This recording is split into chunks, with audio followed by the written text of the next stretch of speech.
estamos? Nuevamente le pregunto.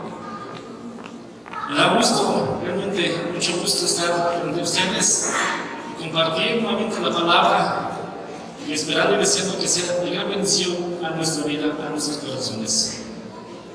Le voy a invitar a que nos pongamos en una actitud de oración para iniciar. Nuestro amado Dios, en esta tarde ya, Señor, pedimos que tú te glorifiques, Padre, en todo lo que hemos puesto delante de ti, esperando y deseando, Señor, que haya sido como una ofrenda agradable delante de ti, Señor, porque solamente con ese objetivo lo hacemos. Y pedimos, Señor, que tú también te glorifiques en este momento con tu palabra, que seas tú quien habla en nuestros corazones, Señor, que seas tú quien sensibilice nuestros oídos espirituales y que seas tú, Padre, quien nos revele lo que nosotros necesitamos, tu palabra, la única que nos da vida y nos transforma, que tu Santo Espíritu pueda dar vida en las tinieblas y donde ya hay vida que la sustenta, Señor. Esa es nuestra petición. En el nombre de Jesús oramos. Amén.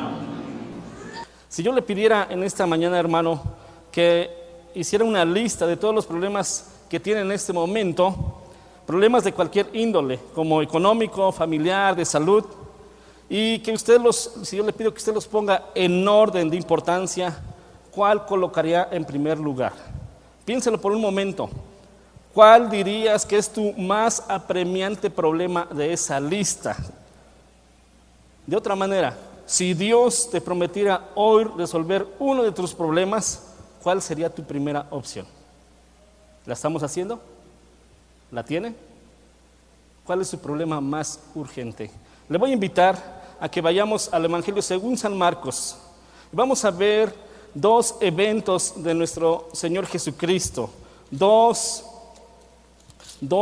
milagros asombrosos. Y el primero de ellos está en Marcos capítulo 7. Marcos capítulo 7. Y vamos a ver en esta mañana el obrar de nuestro Señor Jesucristo como un Salvador compasivo y eficiente. Marcos capítulo 7, versículo 24. Marcos 7, 24. ¿Lo tenemos?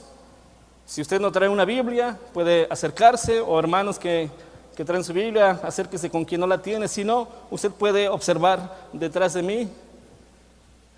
Sí los van a poner, ¿verdad, Miguel? Los versículos. Muy bien, los puede observar detrás de mí. Ahí van a estar saliendo en pantalla. Marcos capítulo 7. Y dice así la escritura. Levantándose de ahí, por supuesto el Señor Jesucristo, se fue a la región de Tiro y de Sidón. Y entrando en una casa, no quiso que nadie lo supiese, pero no pudo esconderse. Porque una mujer cuya hija tenía un espíritu inmundo, luego que oyó de él, vino y se postró a sus pies. La mujer era griega y sirofenicia de nación, y le rogaba que echara fuera de su hija el demonio. Pero Jesús le dijo: deja primero que se sacien los hijos, porque no está bien tomar el pan de los hijos y echarlo a los perrillos. Respondió ella y le dijo: sí, Señor, pero aún los perrillos debajo de la mesa comen de las migajas de los hijos. Entonces le dijo: por esta palabra, ve, el demonio ha salido de tu hija. Y cuando llegó ella a su casa, halló que el demonio había salido y a la hija acostada en la cama. Qué impresionante milagro de nuestro Señor Jesucristo. Pero ¿cuál es la enseñanza que está escondida dentro de este evento? ¿Cuál será esa enseñanza? Vamos a notar primeramente la compasión del Señor Jesucristo hacia todo ser humano. Y vamos a notar primero, vamos a poner este pasaje en su contexto. Dice aquí la Escritura que el Señor Jesucristo fue a una región pagana, a la región de Tiro y de Sidón. Déjeme decirle que, la Escritura no nos dice si Él se fue a descansar, si Él se fue para no enfrentarse otra vez o no tener una confrontación con los fariseos, porque en los versículos anteriores tuvo una confrontación con los fariseos, con los líderes religiosos de Israel. Él los desafió su autoridad. Probablemente Él se fue a esa región. Marcos no nos lo dice, ni siquiera el pasaje paralelo que está en Mateo 5, pero Él está ahí por alguna razón, probablemente para descansar. Pero lo que me llama la atención es que dice que nadie quería que supiese, pero eso no pudo lograrse. Estoy seguro que Jesucristo tenía tanta fama que hasta aún en esas regiones gentiles era conocida su fama. Y déjeme decirle también que la región de Tiro es una región extremadamente pagana. Hoy corresponde en la actualidad a lo que es el Líbano, pero Tiro era extremadamente idólatra, ¿sí?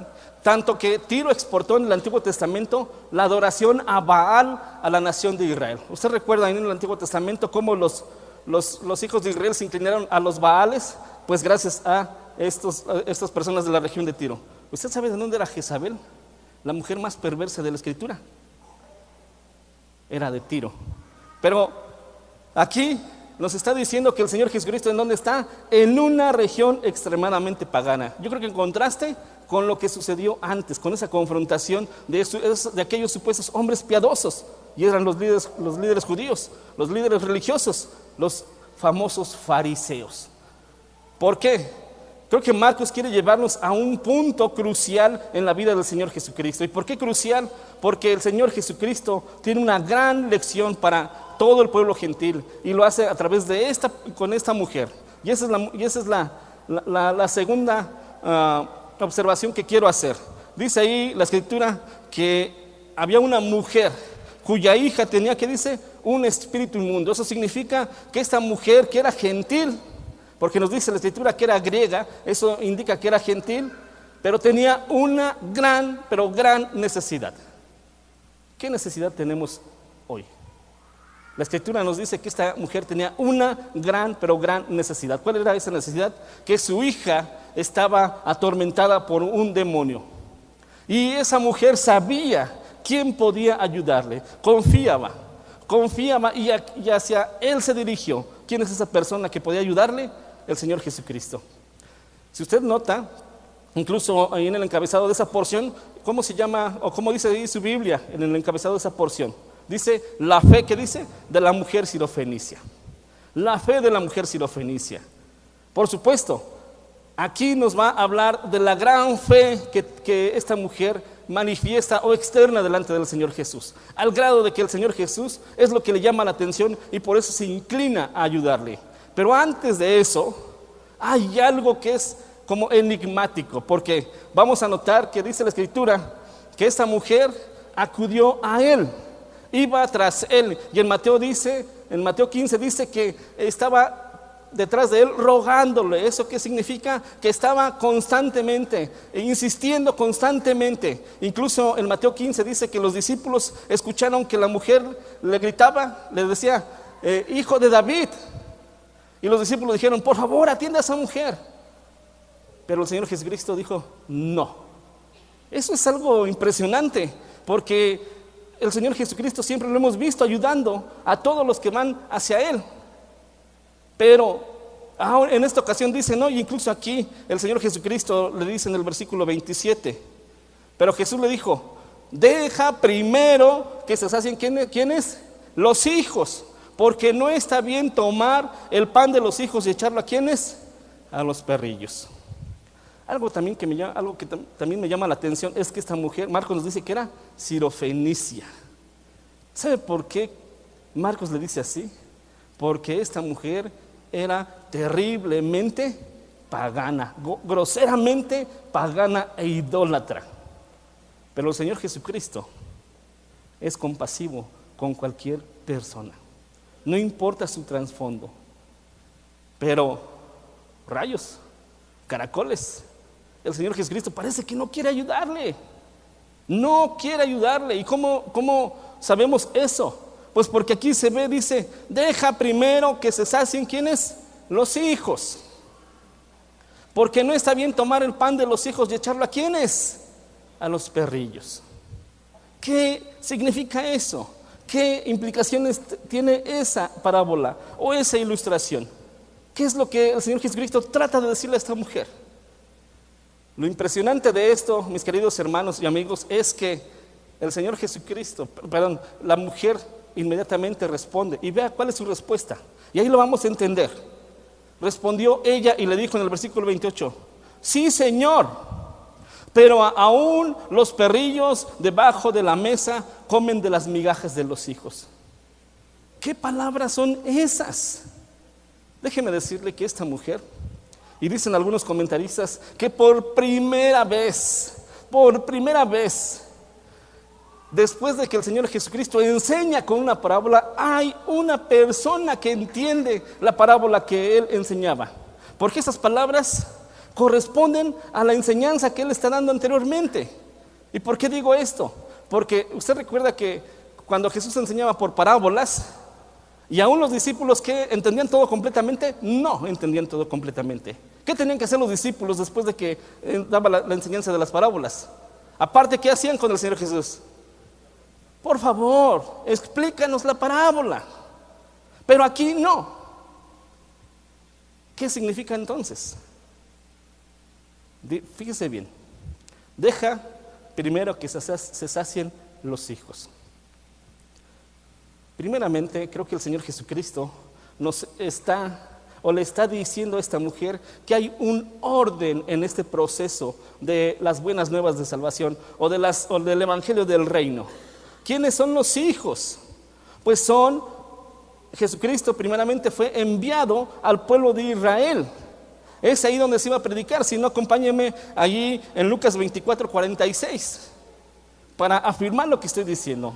No estoy hablando nada más por hablar, sino que hay un orden en el proceso de la extensión del reino de los cielos, del reino de nuestro Señor Jesucristo. Él primeramente iba a venir a Jerusalén, iba a compartir el evangelio. Y dice Lucas 24:46, y les dijo: así está escrito, y así fue necesario que el Cristo padeciese y resucitase de los muertos al tercer día, y que se predicase en su nombre el arrepentimiento y el perdón de pecados en todas las naciones, comenzando, ¿qué dice? Desde Jerusalén. Entonces, esta es la primera enseñanza. El Señor Jesucristo le está diciendo, es necesario que primeramente se extienda, ¿qué? El reino, las buenas nuevas del evangelio, ¿a quiénes? A los judíos. Pero fíjense bien, el Señor Jesucristo parece que está ofendiendo. ¿A usted le han dicho perro? Yo creo que sí, ¿verdad? ¿O usted ha ofendido a alguien así diciéndole perro? Yo a veces he tenido que, y no es porque los alumnos sean así, mis queridos hermanos, no estoy poniendo en mal a los alumnos, ¿sí? Tienen esa mala costumbre, ¿sí? De decirse perro, y cuando yo los escucho, los castigo, para ver si de alguna manera se corrigen y quiten esa palabra, pero muchas veces no entienden. Pero el Señor Jesucristo, fíjese bien, pareciera que está insultando a esta mujer que le dice, porque no está bien tomar, ¿qué dice? El pan de los hijos y echarlo ¿a quiénes? A los perrillos. Hay dos palabras griegas que se usan para connotar, o denotar, mejor dicho, la palabra perro o perrillo. Una, no sé cómo se pronuncia, pero esa no la leo, pero la primera palabra que se usa en la escritura griega para connotar a los perros es para determinar o llamar a un perro salvaje. Pero la palabra que está aquí, que está diciendo perrillos, denota cachorro, cachorritos, un perrito doméstico como el que usted y yo tenemos en casa. Entonces, ¿qué es lo que está diciéndole aquí el Señor Jesucristo a esta mujer? Todavía no es tiempo de que los gentiles tengan el evangelio. Pero precisamente en las palabras de la mujer entiende eso, y en su respuesta se ve, porque ella dice, sí Señor, pero aún los perrillos debajo de la mesa comen de las migajas de los hijos. ¿Qué es lo que está diciendo esta mujer? Señor, yo acepto que no merezco estar sentada con los hijos, pero yo soy una cachorrita que necesita una migaja de tu gracia. Eso es lo que está diciendo esta mujer, y eso es lo que el Señor Jesucristo ve, la fe de esta mujer, la actitud de esta mujer en esas palabras. ¿Qué es lo que yo le pregunté al principio? ¿Cuál es su problema más urgente? ¿Cómo se siente usted cuando usted desea que el Señor Jesús o que nuestro Dios ora y Señor, respóndeme, o dame esto, o ayúdame en aquello, y Dios no responde? ¿Cómo se siente usted? ¿Frustrado? enfadado con Dios, enojado con Dios, al grado de que dice: Señor, no quiero orar, no quiero leer la Escritura. Ni siquiera quiere venir a la iglesia. ¿Por qué? Porque se siente en esa condición. Pero aprendemos de esta mujer la actitud humilde, la actitud que Dios desea de cada uno de sus hijos. Y esta mujer está diciendo: Señor, comprendo que no merezco estar sentada a tu mesa, en ese banquete de la gracia, pero dame, por favor, derrama esas migajas de gracia. ¿Y qué es lo que vemos más adelante en la Escritura? Que el Señor Jesucristo, cuando Él murió, derramó su gracia, no solamente para el pueblo judío. Dice el apóstol Pablo ahí en Romanos 1:16: porque no me avergüenzo del evangelio, porque es poder de Dios para salvación a todo el que cree. Y dice al judío, que dice primeramente, y también que dice al griego, haciendo referencia al gentil. Jesús es un Salvador compasivo, un Salvador que no retiene sus riquezas de gracia y las comparte y las da en abundancia. Ese es el Salvador compasivo que todos necesitamos. Pero, mis queridos hermanos y amigos, ¿cuál debe ser nuestra actitud hacia con Él? Humildad. Humildad. Y si Dios no ha respondido a usted, creo que el problema no está en Dios, el problema está en usted. El problema está en nuestro corazón. El problema está ahí adentro, en lo más profundo de nuestro corazón. Lo que más me impresiona es que dice la Escritura: entonces le dijo: por esta palabra, ve, el demonio ha salido de tu hija. Y cuando llegó ella a su casa, halló que el demonio había salido y a la hija acostada en la cama. La bondad encarnada, el amor encarnado, teniendo compasión y expresando ese amor hacia las personas que se acercan con la actitud adecuada, en humillación y en confianza, en fe, en la única persona que puede ayudarnos, nuestro Señor Jesucristo. Vamos a otro pasaje. Retrocedamos unos capítulos, en el capítulo 2, y vamos a ver ahí otra historia, otro punto, otro aspecto de nuestro Señor Jesucristo.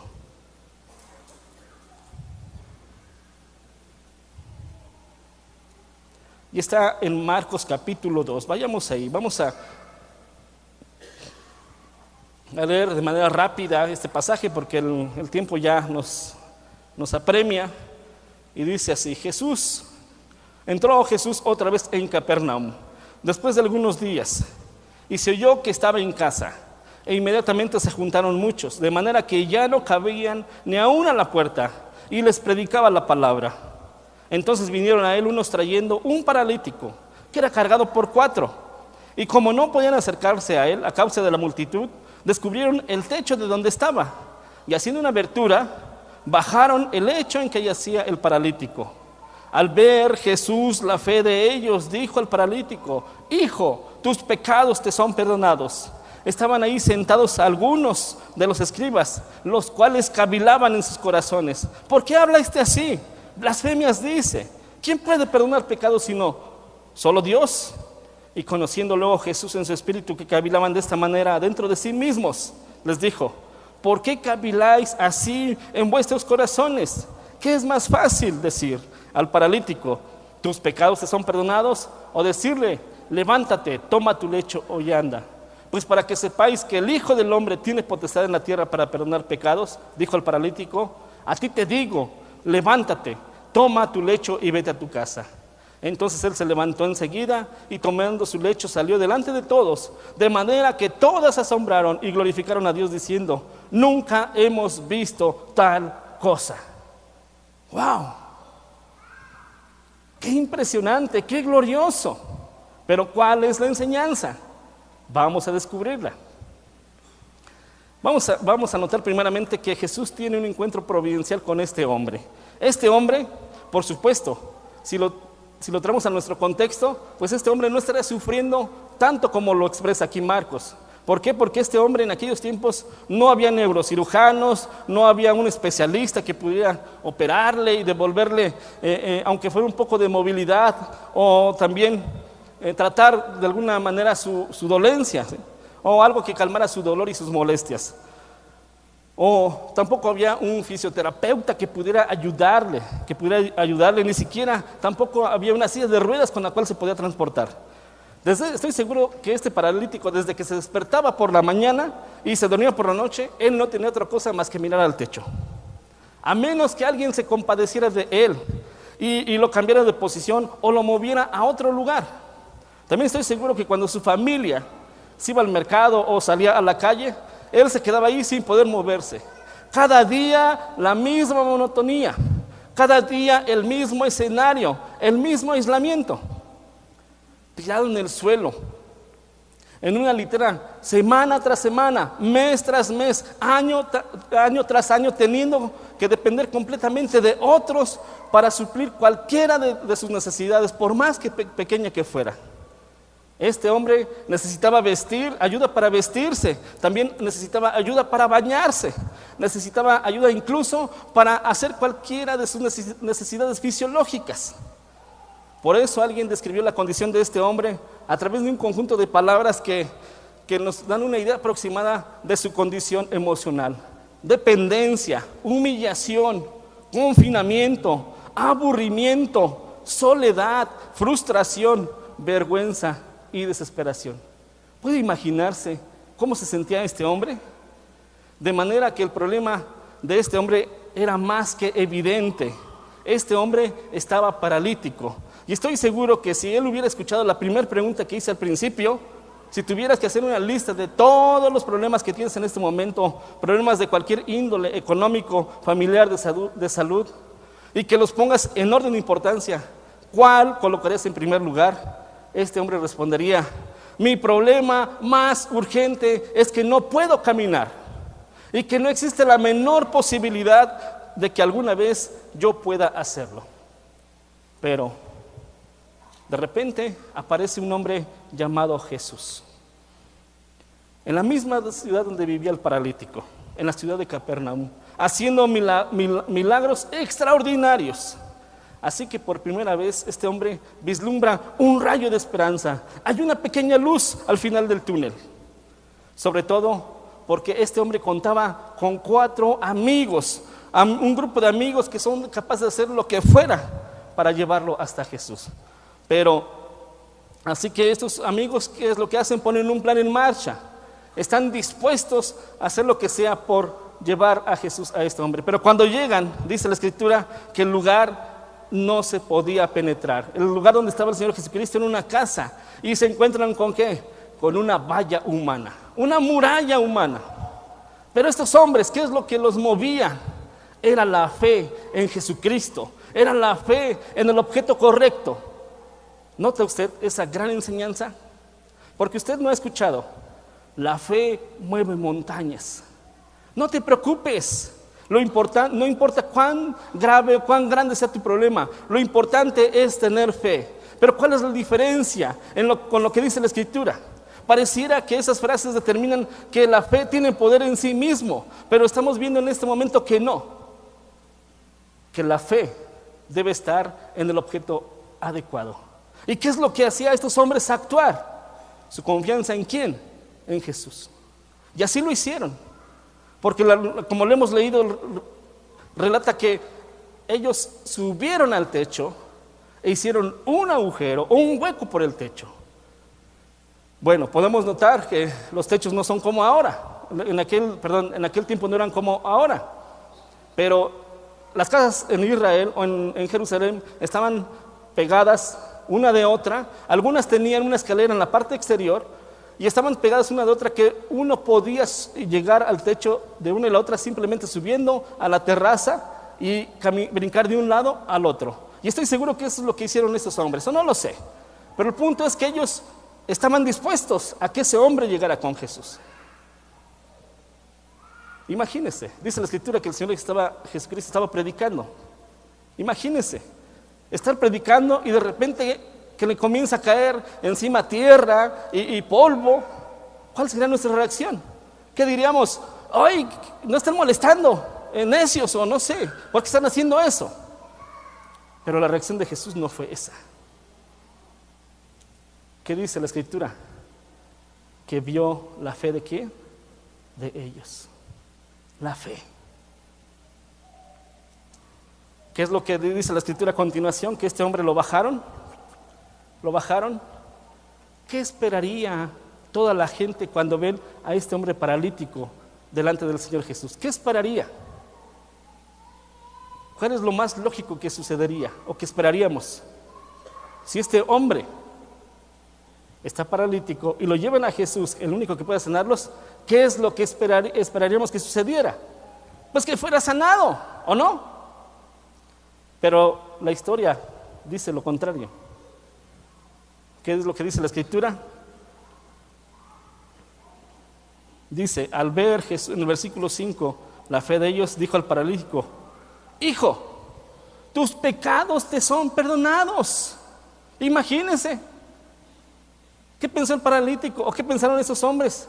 Oye, tanto trabajo que nos costó hacer ese hueco para que tú vengas y le perdones sus pecados.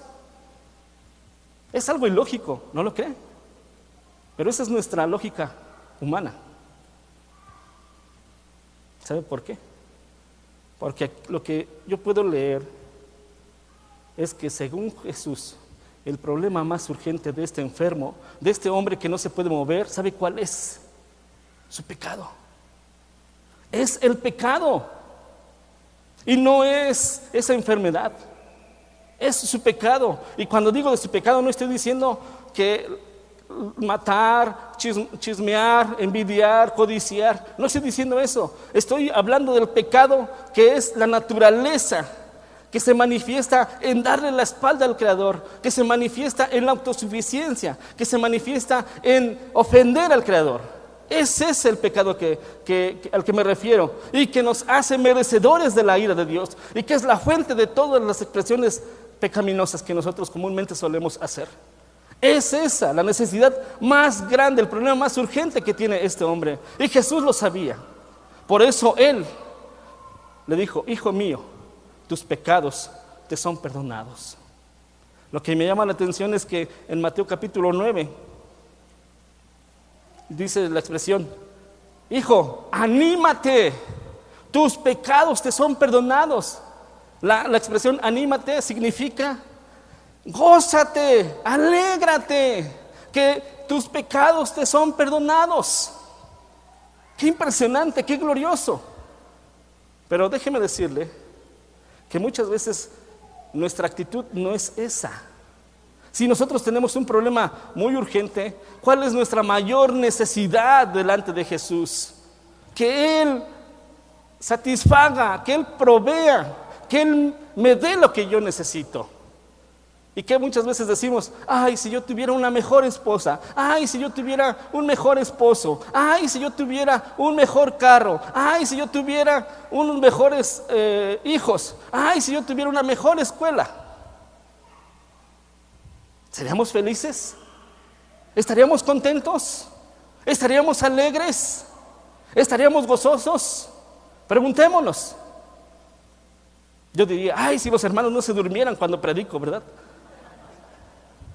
Y ya despertaron.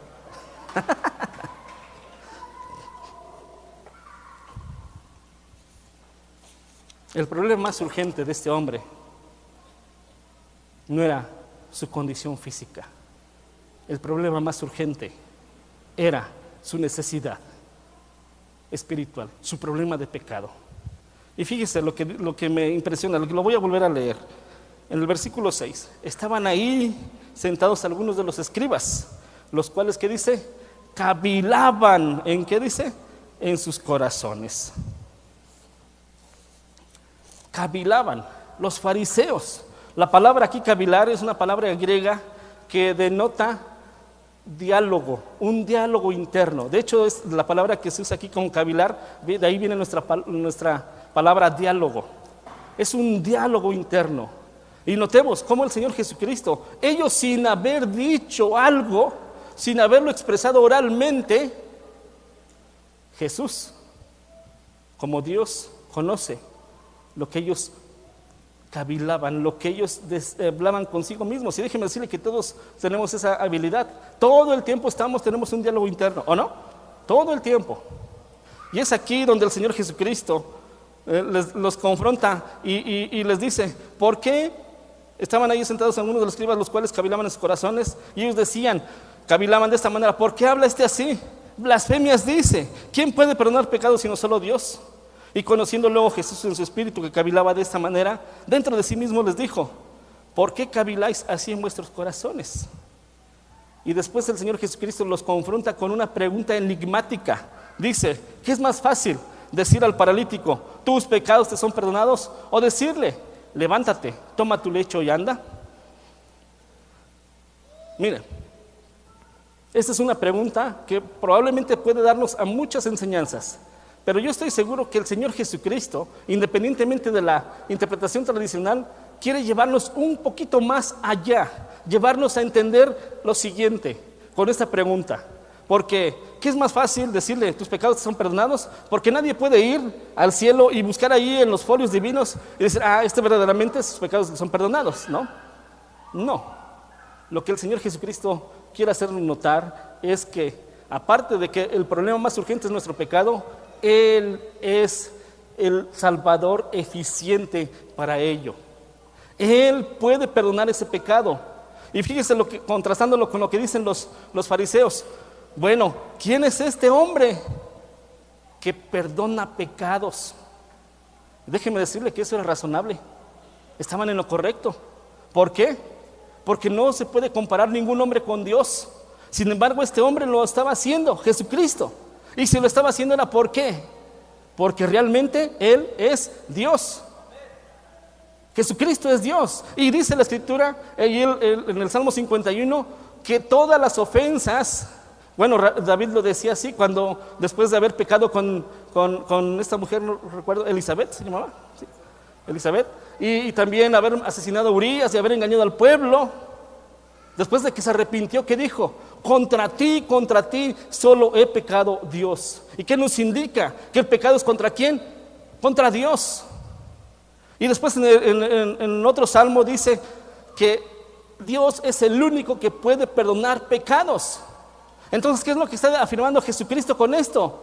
Que Él es Dios y que contra Él este hombre paralítico solamente ha pecado. Y que por ser Dios, Él es el único que puede perdonar pecados. Pero ¿cómo lo iba a hacer? Vamos a Marcos capítulo 8. Vamos adelante, hermanos. Versículo 31.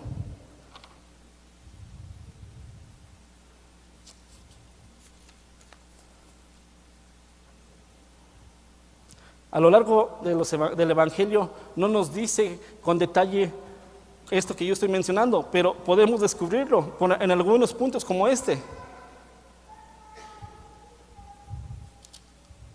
¿Qué dice ahí 8:31? Y comenzó a enseñarles que le era necesario al Hijo del Hombre, ¿qué?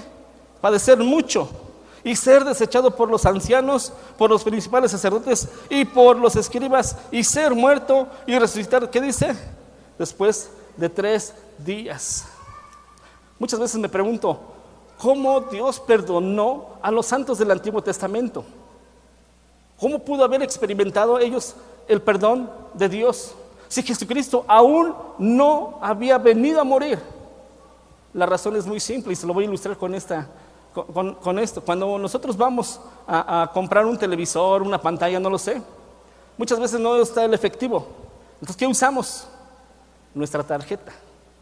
Usamos un crédito, ¿no? Y muchas veces los beneficios de ese crédito el primer pago es dentro de 6 meses y es sin intereses. Entonces, ¿qué pasa? Pasamos nuestra tarjeta y nos dan el televisor. ¿Y qué disfrutamos? Durante 6 meses de ese beneficio. Creo que es algo así con esto, con los santos del Antiguo Testamento. Es decir, Dios les perdonó a crédito mientras llegaba ese pago. ¿Y cuándo iba a llegar ese pago? Cuando el Señor Jesucristo viniera. Y estoy seguro que también Jesucristo está diciendo lo mismo con este hombre. Te perdono tus pecados. ¿Sabes por qué? Porque prontamente es necesario que yo muera para perdonarte.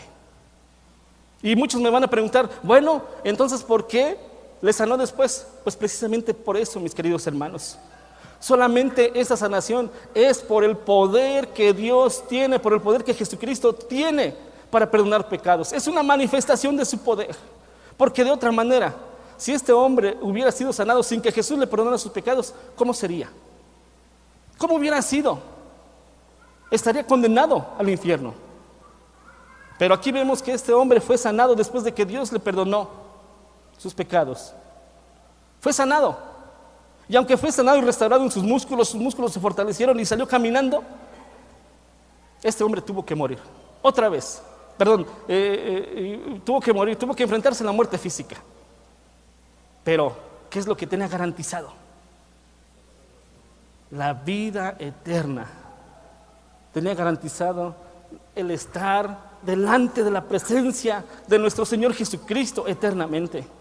¿Y todo por qué? Porque Jesús perdonó sus pecados. Y esa es nuestra misma necesidad, mis queridos hermanos. Necesitamos de Cristo. Necesitamos de Él. No sé cuál sea tu mayor necesidad más urgente, pero a la luz de esto es que necesitamos de Él por nuestra condición de pecado. Y así, mi querido amigo, así como perdonó a este paralítico, te puede perdonar a ti.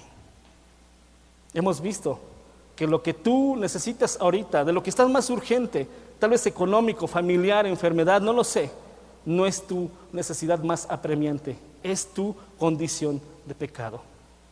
Y Cristo te está invitando a que tú vengas a Él, a que tú vengas y te humilles delante de Él. No importa la condición en la que tú te encuentres, no importa, precisamente Él vino a buscar y salvar lo que se había perdido. Él vino por nosotros, Él vino a nosotros que estábamos bajo la ira de Dios. Y que si tú no entregas tu vida al Señor, vas a seguir bajo la ira de Dios. Esa es nuestra necesidad más apremiante. Y también, mis queridos hermanos, también la enseñanza es para nosotros. El apóstol Pablo dice ahí en 2 de Corintios que él 3 veces rogó por un padecimiento, porque era causa o lo que le ocasionaba un mensajero de Satanás. Y 3 veces rogó. ¿Y cuál fue la respuesta de nuestro Señor Jesucristo? Bástate mi gracia. Mi gracia es suficiente. No sé cuál sea la necesidad más apremiante, mi querido hermano, pero tenemos la gracia de nuestro Señor Jesucristo. Eso es lo glorioso. Y cuando digo la gracia, es algo que nosotros no merecíamos. Es algo que, sin ser dignos de ello, Dios nos dio. Él dice en la Escritura, al que no conoció pecado, por nosotros lo hizo ¿qué? Pecado, para que fuésemos ¿qué? Hechos justicia de Dios en Él. Es decir, Jesús perdona nuestros pecados. ¿Pero por qué? Porque Él tuvo que pagar, Él tuvo que dar cada centavo, cada gota de su sangre para pagar esa deuda. Y no conforme con ello, Dios nos dio su vida, la vida de Jesús. Y no solamente con ello nos ha imputado esa vida, esa justicia. El Padre nos trata como si estuviera tratando a su propio Hijo. Eso es gracia, eso es misericordia, eso es bondad. Y es para nosotros. Eso debe de vivificarnos, debe de energizarnos para hacerle frente a los obstáculos y problemas de esta vida. ¿O no lo quiere, mi querido hermano? Entonces, ¿por qué quejarse? ¿Por qué estar enfrascado y enojado con Dios? ¿Qué Dios desea de nosotros? Humildad, dependencia delante de Él. Y es en esta tarde, no quiero que nos vayamos como entramos, que nos vayamos igual. Les voy a pedir que se pongan de pie.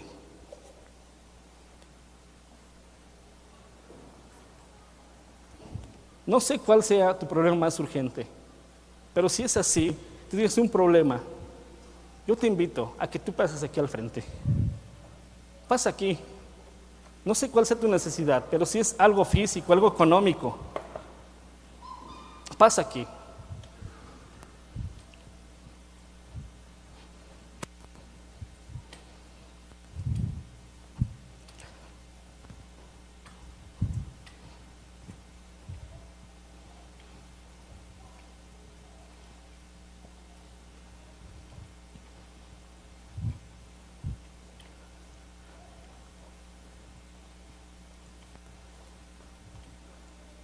Pasen. Les voy a invitar a que nos pongamos en una actitud de oración. Si hay aquí, cerremos nuestros ojos, inclinemos nuestro rostro. Si hay aquí alguna persona que está por primera vez y ha escuchado esta palabra, déjeme decirle que no está aquí por su voluntad. Dios le movió a usted para que estuviera aquí. Dios desea una relación personal. Él le desea, no le quiere obligar. Él ya hizo todo, absolutamente todo. Entregó lo mejor de Él mismo. Lo hizo por su puro amor, por su benevolencia. Y Él está invitándole en esta tarde a que usted entregue su vida a Él. Necesitamos de Él. Sin Él nada somos. Yo le invito a que usted entregue su vida al Señor. Arrepiéntase de todo lo malo que usted ha hecho. De verdad, no lo piense. Arrepiéntase y confíe en que Él es verdaderamente bueno y suficiente para salvarle a través del sacrificio de Cristo en la cruz. Abrace los beneficios de la cruz. Vaya a Él, confíe a Él.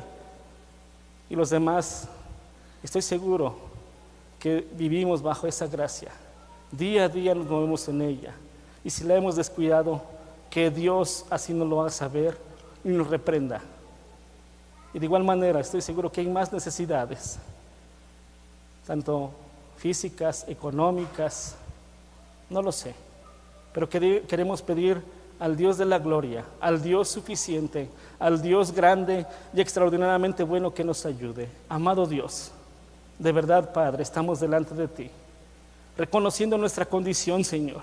Somos débiles, somos frágiles, somos indignos, Padre. Pero tú nos has dignificado a través de nuestro Señor Jesucristo. Tú nos has hecho aceptos en el amado. Ayúdanos a entender, Padre, nuestra gran necesidad espiritual de ti. Que nosotros, Señor, podamos confiar en que tú tienes control de todas nuestras adversidades, de todos nuestros problemas, que tú tienes un propósito bueno en cada uno de ellos. Yo te pido por cada uno de los que estamos aquí, Señor, que estamos padeciendo una dificultad. Te pido, Señor, que tú obres conforme a tu voluntad, pero sin antes demostrarnos, Señor, ese propósito divino para nuestro corazón. Ese propósito que solamente proviene de ti, Señor, para cada una de nuestras vidas. Te pido por cada uno de los que están aquí al frente, Señor.